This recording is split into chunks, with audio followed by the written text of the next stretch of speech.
Hello, everybody, and welcome to this episode of Mastering Midlife, How to Thrive When the World Asks the Most of You. I am your host, Mark Silverman. This is a part two-er. If you remember, my guest, Nadine Larder, who is here now with me, came to talk about creating masterpieces and moving through fear to find the hidden talents and gifts that you have. While we were talking, and remember, Nadine teaches art. She's an entrepreneur, so she owns a business. She does lots of few things. But while we were talking, she talked about her weight loss journey. And this got so interesting and so deep that we decided we need to do a part two. So Nadine, thanks for coming back. Thank you for having me, Mark. I'm so excited to be here. I'm like so passionate about this right now. I'm like bursting at the seams. Yeah, we were having such a good time before we started recording. With you showing me pictures and all that. And I said, this is a podcast. Right. Like a few people who do look at it on YouTube are going to see your pictures, but most of these people, we have to describe what we're doing here. So what we describe is a woman who didn't quite like herself, who was overweight, and you'll use more colorful terms. Very colorful. Who is much more comfortable in her own skin, and more healthy and vibrant. And we're going to talk about that journey because I don't care if you're a man, a woman, you're a CEO, you're a mom, whatever you are. Almost everybody I know is dealing with this weight issue, right? Seriously? Really? It's like what's funny is that I'm like unaware of that this is an issue for men too. Like it is for women, as in body image issues. Men have that too. I'm not a man. A bunch of the people that I work with, a bunch of the clients I work with would like to lose weight. They would like to be different and healthy again, especially in midlife, where for me at 57, what I did when I was 47 doesn't take the weight off, doesn't make me healthy. What I did at 54 doesn't work. 50, so our bodies change and our needs change. So, and there's like 1,000 million diets to go on, right? And then we lose the weight, and then we bring it back. And you cut this off at the root. So let's talk about the story. So let's start me with your weight loss story. Where does this journey begin? The journey began when I was 10. That's where it started. So when I was about 10 years old, I was the happiest go-lucky kid. I had a face full of freckles. I had a gazillion freckles, bright blue-green eyes, just bopping around the world like a butterfly without a care in the world. Like, we discussed last time that we both have ADHD. So like I was this happy-go-lucky kid. Now it's ADHD. Then it was happy-go-lucky. Yes. It's like, and I was just fluttering through life. Really. I didn't have a care in the world. I didn't know I had a body. I, was just fluttering through life. And one day my mom, she comes to the table. We all were sitting there for breakfast. And like I said, I'm about 10, and my mom comes to the table, and she's got the cereal and the milk. And this time she's carrying 2 cartons of milk. There's 2 of them. And I'm like, So she comes to the table and she lets me know, mind you, I'm only about 10. She lets me know that this new milk that we have is for the fat people in the house. And there was only one fat person in the house, and that was me. And the new milk that she brought to the table was non-fat milk because, when you're chunky or fat or fluffy, whatever word you want to use, you shouldn't eat fat because fat makes you fat. And so that day was the beginning of my journey of number 1, learning I actually had a body that was not acceptable. I learned that day that my mother didn't accept me in my body, that it wasn't acceptable to her because she was trying to fix it. I didn't even know it was broken.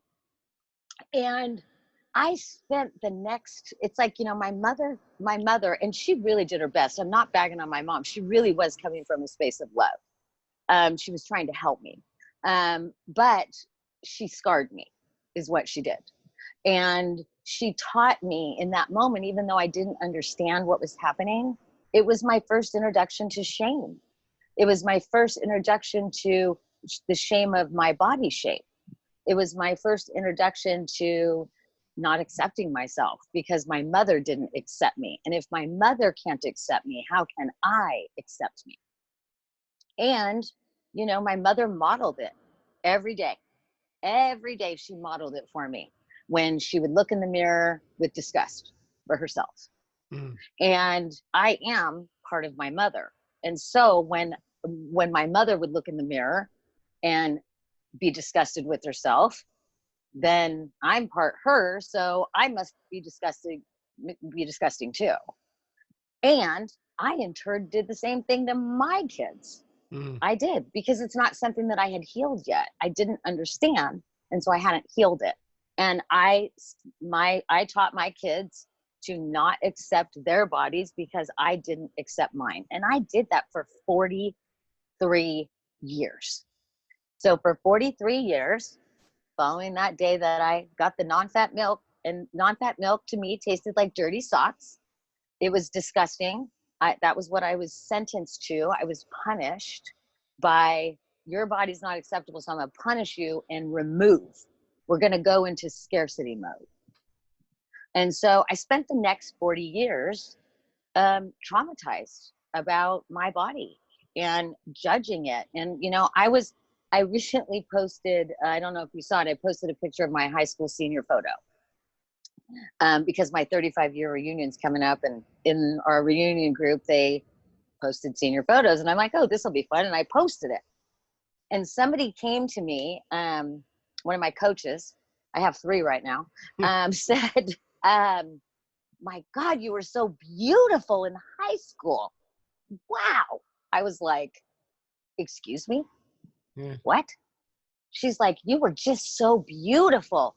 You just must have been the most popular girl in school. And I'm like, no, I was the most invisible girl in school. Mm. I was the girl in the gym, at the middle school dances, at the high school dances. I was the girl who was standing next to the girl who was asked to dance by the cute boy. That was me. I was the girl standing along the edge of the gym, watching all of the kids dance in the center of the gym because they were thin and I wasn't. That was the story I told myself, because that was the story my mother told me. And I believed her. And so I had this story for the last, for 40 years, that I was not acceptable because I was overweight. I am not acceptable. I am not lovable because I am my body. I am not okay. I just spent 40 years in self-hate of my body. And I'm doing all this work on my spirit. And I have been studying stuff by Wayne Dyer since I was like 28. Zig Ziglar, just like all of these spiritual teachers, anybody and anything that I could absorb from the time I was in my mid to late 20s. I've just been on this self-development. Yeah, basically, I'm a spiritual being having a human experience, Yes. and why the fuck do I have to have a human experience in this heavy body, right? Right. You can't separate the two. You can't No. it's so incongruous. I know so many people who have done so much work, and the weight issue. It was my Achilles heel. It really was. And it was like, when I went and worked with Steve Hardison, in my first, it's like, this is such a huge issue to me. And for, those of you who don't know who Steve Hardison is, he's a coach. He is the ultimate coach, and he charges an extreme amount of money to work with him. It's worth every penny. And I realized how important this was to me when I sat in Steve's office the first time. And what's the first thing I want to talk about? I want to talk about my body. And every little minute that I had with him was so valuable to me. And it was like, that was the issue I wanted to tackle, because that was what was, I always felt that my fat was what was holding me back from being the greatest expression of myself. And it had me hidden. And it was like, no matter what I did, I couldn't love myself. I couldn't love myself like I was. So what? I So wasn't the question I have for you is: was it the fat that was holding you back to be the greatest expression of yourself? Oh, hell to the no. No, So what did you no. learn? So this is what I learned on my journey. So I've been on this journey it's been 16 months. Okay. And the journey started the beginning of the end. And I promise you, anybody who is listening, you could check on me 5 years from now, 10 years from now, I will never be obese again. And I was technically, according to the BMI charts, 100 pounds overweight is obese. And according to the BMI charts, I was obese. I couldn't even get health insurance.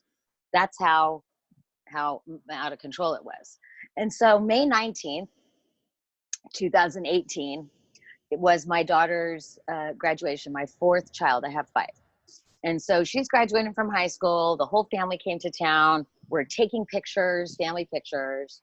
And after the event, I'm looking at the pictures and I'm like, oh my God. Oh my God. Look at what has happened to me. Look at how obese I am. I am so fat. And I never hated myself more than that day. Like that day, I should have been wrapped up in the celebration of my daughter, her, officially launching her into adulthood. But nope, I couldn't enjoy it because I was consumed with how I looked in my daughter's graduation photos. And it wasn't even about me.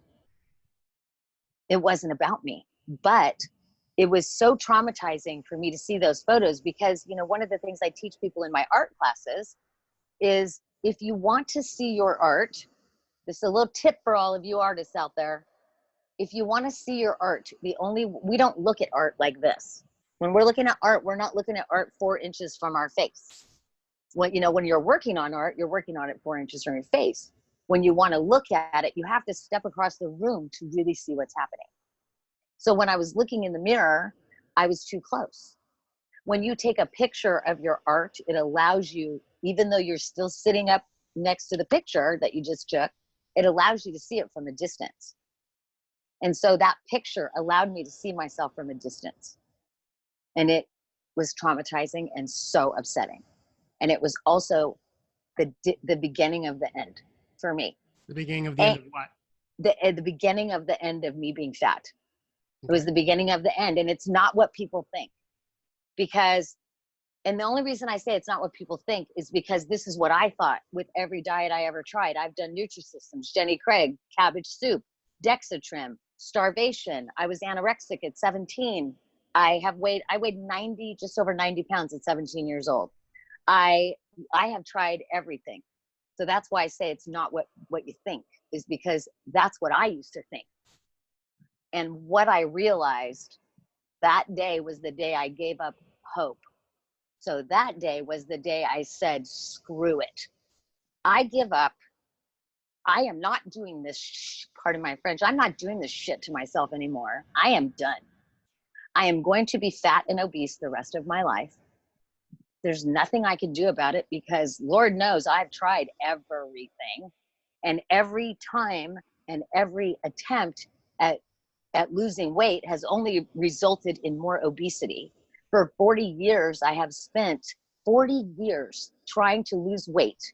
And every day I tried to lose weight, I gained another pound. So are you saying that day you accepted yourself? At that day, I threw in the towel and I said, you know what? I'm just going to have to learn to love myself the way I am. I have no choice. I have spent 40 years hating this body that I am in. I have spent 40 years traumatizing myself. I have spent 40 years in scarcity.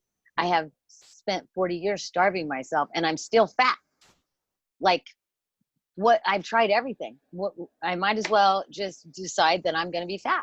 Okay, so now and what? Just accept it. So you accepted yourself. I accepted myself. So what was life like the next day?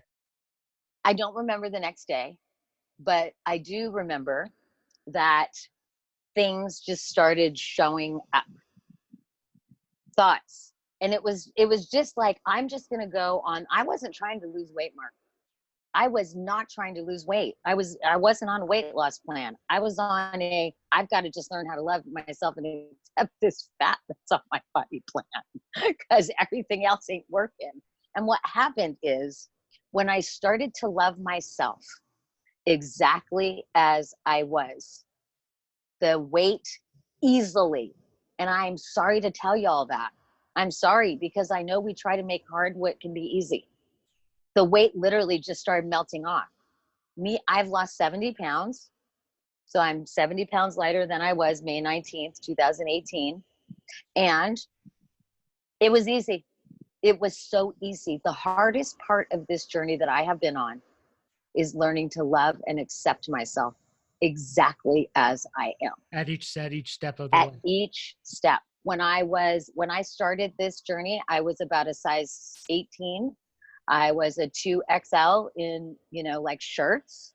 I'm currently, like, the pants I'm wearing right now are my 15-year-old daughter's pants. I'm wearing my 15-year-old daughter's pants right now. So hold on. Hello. I'm just putting a damper on your celebration to Go ahead. go back to what changed. Like, so did your eating habits naturally change? Yes.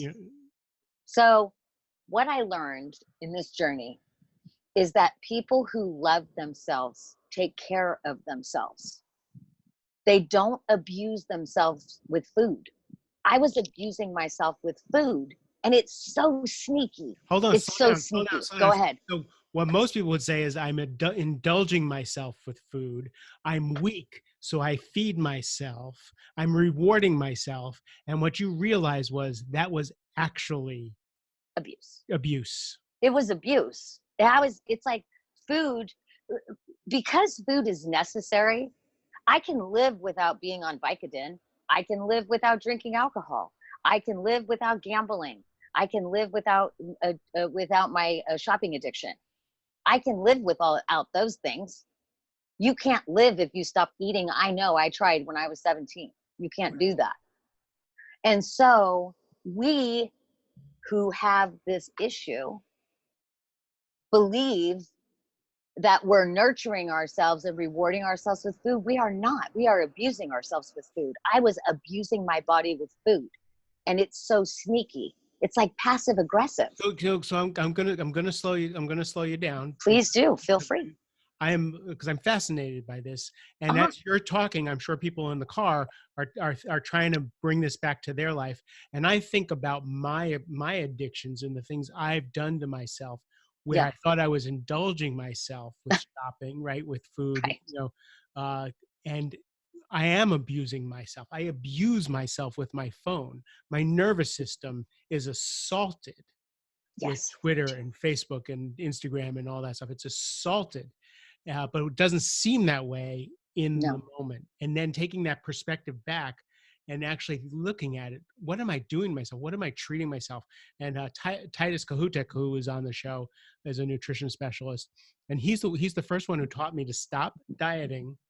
Yes. And start giving my body what it wants and what it needs. Yes. Amen. Hallelujah. Praise the Lord. Whatever. Yes. Party streamers, all of it. I learned growing up deprivation.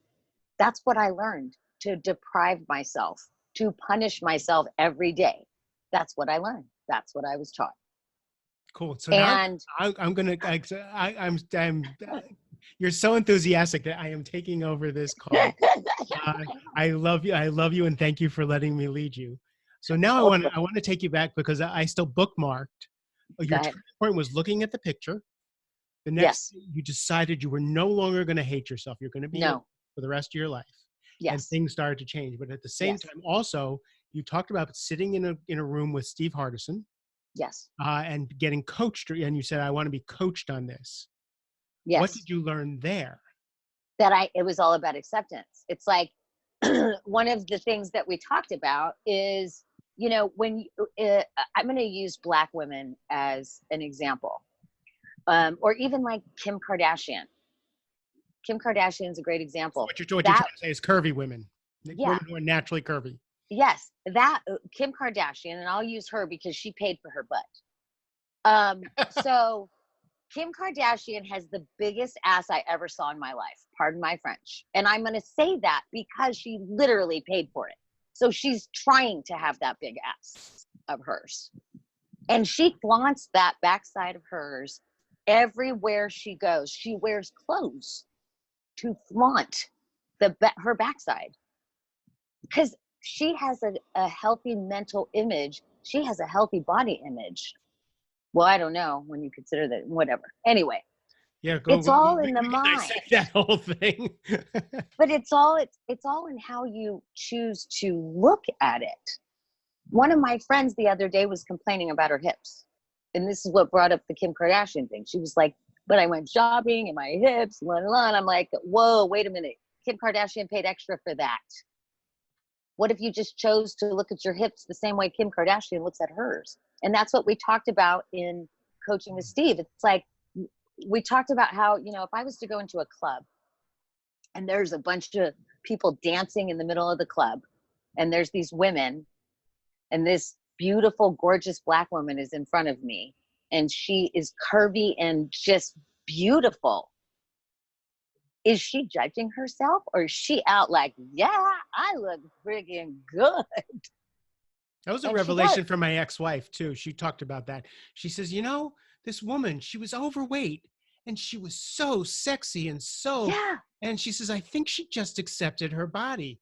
And she talked about that all the time, that she would Yeah. meet women, because she always struggled with the weight, and she would Yeah. meet women who were curvy and over, what we would call overweight. And Yeah. when they accepted their body, they were just voluptuous and Oh sexy my and God. vivacious.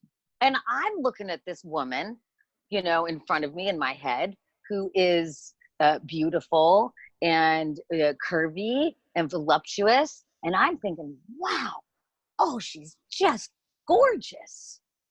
And if I put my head on that body, I would go, ew, God, you're disgusting.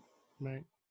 So it's not about that. It's about what's happening inside of me Mm. that is making me hate me so much. And one of the things that I worked on with Steve just relentlessly is forgiveness. I had so much resentment towards myself for what I did to myself, because I would look in the mirror and I'd go, God, you are so disgusting. Like, seriously, get it together, Nadine. What is the matter with you? Why is it that you can control all these other things? You can build businesses. You can paint a 600 square foot wall, but you can't get your body under control? What's the matter with you? And these are the talks I would have with myself. How is that productive? Right. It's not. So let's go to today. What's it like being someone who loves themselves? Oh my God. I feel so alive. Um, every fat cell that left my body, I thanked it as it left. I learned that from my friend Jennifer Halterman. It's like I had these fat cells on my body to protect me from whatever was in my mind that I thought I needed protecting from. Sure. And these, it's like, I know a lot of women who have dealt with sexual abuse gain weight as a protective mechanism. And I did get a lot of unwanted attention when I was a kid, because I was the first kid in school to grow breasts. And so I had a lot of unwanted attention that I did not know what to do with. I didn't even like my body. And then I've got these boys chasing me around because they're fascinated by it. And I got unwanted sexual attention. And I don't know if that's part of what I was protecting myself from, but I thanked my fat cells. Like, thank you so much for being here with me. I really appreciate how you showed up and you protected me from all of the things. I appreciate that you held all these toxins. I appreciate that you held these toxins to protect them from getting in my bloodstream and killing me. I thank you for screaming so loud at me when you had had enough. I just thank you so much for your service, fat cells. And I'm done with you. I appreciate your service, and you could go now. Mm. And I literally, and I would have these conversations with my fat cells because I had to acknowledge them. Like, Thich Nhat Hanh, there, fat. I see you. I won't leave you. I'll be here with you. You could go now though, but I'm done with you. You've served your purpose. And you know, Mark, I'm thankful. I was in hell. I literally was in a straitjacket of my own fat in my own mental hell. And even though I suffered all those years, I am so thankful for the journey, because had I not gone on that journey, I would never be able to help someone else out from the hell that I understand that someone who hasn't been on that journey cannot understand. Yeah, Like, I'm so thankful. I was sitting on my cushion one day and I was actually thanking God for getting me through all the things I've done, all the things I did to myself, all the traumas in my life, all the, mess ups and all that. I said, thank you, God, that I, even though I did all those things, even all those things, I get to help people and all that. And then God said really clearly, and I know people are going to think I'm nuts, but wasn't me, because I would never have this thought. God said, "Are you kidding? I chose you because of those things, not in spite of those things." And the Amen. truth is, I was just in a business meeting, and someone asked me about, ontological coaching. And I said, well, and is it effective? And I said, yes, ontological coaching is very effective, What does that mean? right? Ontological I coaching. said, but it's not what I do. I said, what I do is I've spent over $500,000 and traveled the world to do my own work, to do my own deep work. And I work with sex coaches, and I work with business coaches, and I work with, I sat on, cushions in the middle of the desert and done my own work. I've, the point being is, I have traumatized myself to the point, to the point of no return. I've done everything. I've been homeless. I've done all these things. I can hold anybody in any situation. What I do is not ontological coaching, right? So I can be with anybody with anything. And Mm-hmm. that transformational journey, ontological coaching to me is rearranging chairs on the Titanic. Transformation is about being with another human being with all the things that you and I experienced, taking Yeah, whatever they experienced, having them love it, have them dissolve it, and have them transform and move on. My absolutely. soapbox is, and I said this in the middle of a business meeting.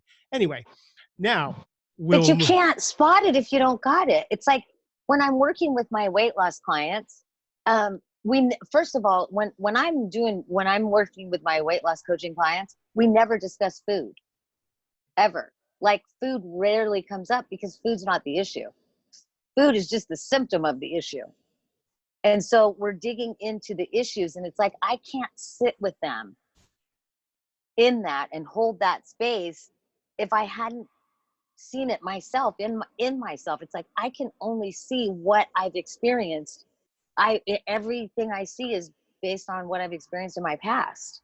And if I hadn't experienced some of these things, I wouldn't be able to see it. And then I wouldn't be of service to anyone else struggling in the same way. It's Isn't like, that ironic that so thankful. all these things are things that we can use for our service, and we wouldn't be able to do it without it. I wouldn't. I'm so thankful. Like, I am so thankful for every fat cell that attached itself to me. I'm thankful they're gone, and I do have a much different life than I did when I was obese. I can do a lot more physical things than I used to do. Shopping is a completely different experience. And if we could, and please ask me about shopping if we have time. That is a whole nother tangent I want to talk about. But it's like, it's just, life is just different. I'm alive. I'm not surviving my life. I'm actually living it now. And I wasn't before. I was surviving it. Cool. So I'm not going to ask you about shopping, because Shopping. that may be show number 3 with you, but Oh my God. because we want people to get out of the car and go to work. Mm-hmm. But if I'm in the car and I'm resonating with all this self-hatred with, by the way, most people feel it, I know. whether it's weight, whether it's success, whether it's, no, it doesn't matter. It comes in all forms. Yes, I'm it going to does. want to know how to get in touch with you. So how do people get in touch with you for this journey? The best way to probably find me, and the fastest, easiest way, is on Facebook. And my Facebook page is Weight No More Wellness Coaching. And that's WEIGHT, Weight No More Wellness Coaching.